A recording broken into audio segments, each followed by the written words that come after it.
All right, now we're going to start moving into probability and statistics. Before we can really get into probability as a foundation here, we're going to learn how to count. Seems kind of weird, right? Counting. I'm abbreviating the title here. It's really the fundamental counting principle.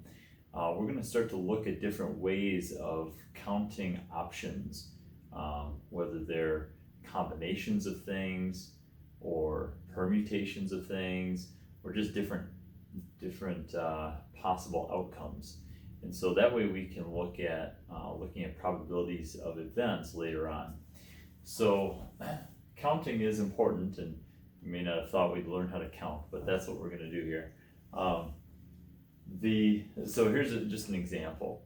If I were to try to set up my schedule, let's say my teaching schedule for next semester, and I wanted to figure out my Monday, Wednesday classes. Perhaps I said I'm available to teach from 8 to 10 on Monday, Wednesday, and from 10 to 12 on Monday, Wednesday. Wednesdays we typically have meetings from 2 to 5, and so maybe I want to have a lunch break in there from noon to 2 or something. So anyway, this is what I said I was available, hypothetically, right? And then let's say, for instance, the morning class, I had some options. I was told I could either choose intermediate algebra, math explorations, or trig. And then in the second class, I could do intermediate algebra, math explorations, or college algebra. And so I had to then figure out which combination I wanted. Well, the question then is, how many options are there? Well, you could just start and run them through kind of by brute force and count them up, right? So you could I could just take intermediate algebra with intermediate algebra, and now I'll just kind of link these to show the options, right? So you could do this combination, or I could have done intermediate with math exploration, or intermediate with college algebra, right? That's 3 options, just starting with intermediate algebra. If I chose math exploration as my first course, as my morning, my early morning class, then I could have done intermediate algebra as my second, math exploration, or college algebra again. So that gives me 3 more options. And of course, had I chose trig as my first class, then I could have paired that up with either intermediate algebra, math exploration, or college algebra. And so again, there's 3 options. So at each of the early classes, they combine with 3 possible options for the second class, and so you have 3 times 3, or 9 total options, right? 3 from this one, 3 from this one, and 3 from this one. And so the total is going to be 3 times 3 equals 9 options. Okay, 9 total options there. And so the question is, can this generalize? Can I take a set of things to choose from and another set of things to choose from, and figure out how many total options there are from those 2 sets, or say 3 sets or 4 sets? Maybe I had another class I wanted to plug in here. And the answer is you can generalize this. Basically, you take the number of options from the first set times the number of options from the second set, and that will give you the total number of options. Okay, so number of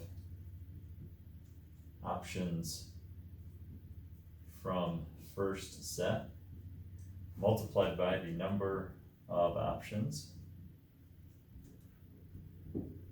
from second set will equal the total number of options.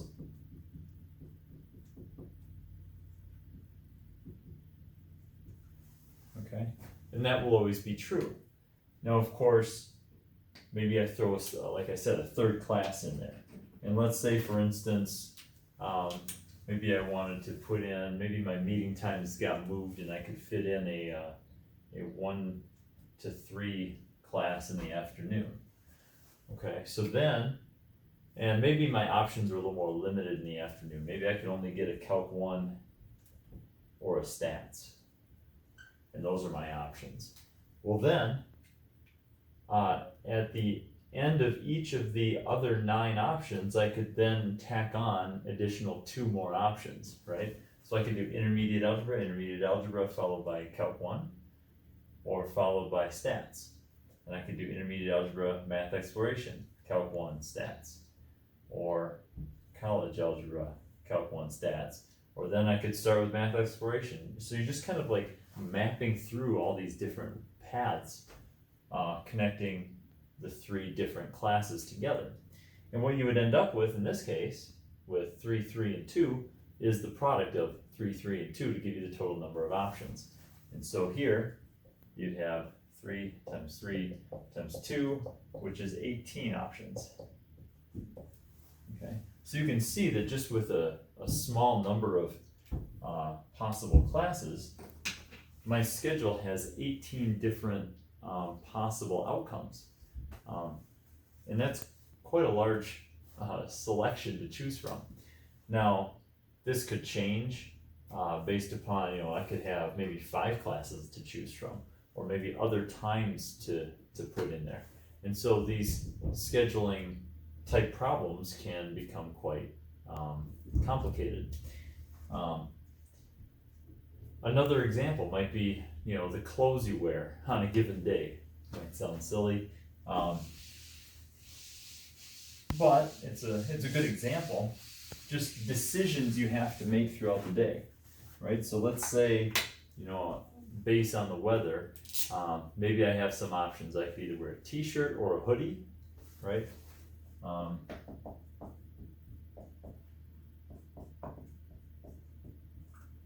Those tend to be the types of shirts that I tend to wear.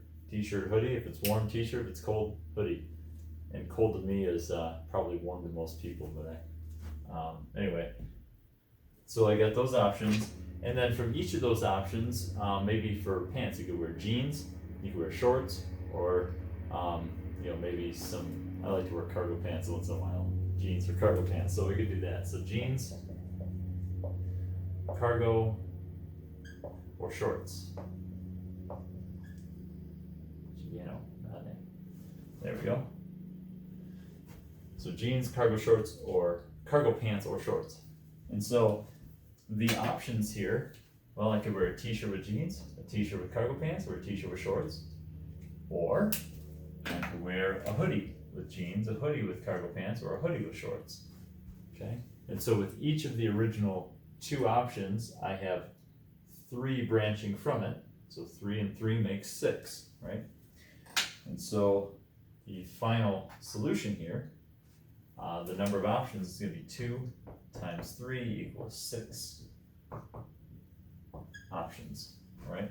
So these are all examples of what we call the fundamental counting principle. Formally stated, if you can choose from a set of m items and a set of n items, then the total number of options will be m times n, okay? So if you can choose from a set of m elements and a set of n elements, then the total number of options is m times n, okay? And that's going to be true again, that can generalize. So if you had a third set in there, say O options, MNO, you could have MNO, right? Or if there's 4 things to choose from, or 4 different sets to choose things out of, with P elements in the 4th one, it'd be MNOP, right? All multiplied together. So you just multiply the different options, and that gives you the total number of options. Another example, if you're playing some sort of game and you're flipping a coin or rolling dice, if you, let's say you flip a coin and roll the dice on a turn, the number of ways that can come out while the coin flip is head or tails, the dice could be a 1, 2, 3, 4, 5, or 6. And so, assuming it's a cube dice and not some other weird shape, but you have head, tails, you have 1, 2, 3, 4, 5, 6 as your outcomes for the dice. And so that's 2 times 6, which is 12 outcomes. Okay, so 12 different combinations. You could do head with 1, head with 2, head with 3, and so forth. Tail with 1, tail with 2, tail with 3, and that gives you 12 eventually when you put them all together.